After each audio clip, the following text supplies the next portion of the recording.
سلامونه د افغانستان د ارور د کینسر مریض دی او ډاکټر وته ویلي دي چې ستا په جون کې صرف 15 سالې خورا پاتې دي.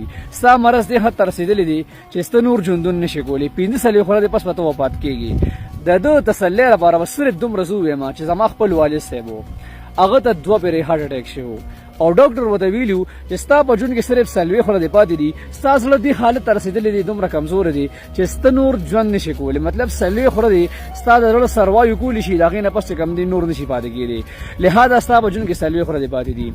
هغه 40 خورا دی الله تعالی په 60 کاله کې بدلې کړی. زما والد صاحب 60 کاله پس وفات شو، دا خبرې نه او زړه یې 60 کاله کار وکړو. ډاکټرانو ورته 40 خورا یادې کړې وي، الله تعالی ورته 60 کاله نور ژوند ورکړو.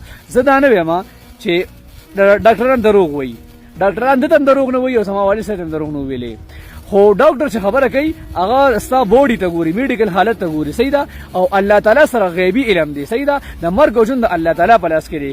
ضروري نه ده چې ډاکټران څه وایي همغه شان دي وشي، اکثر د هغې نه بدل هم کیدی شي. دا تا ته به ډاکټر 45 دن یادې کړي، 15 سالې خورا دی. الله تعالی به تعالی چې کوم دی 40 کال نور عمر درکړي.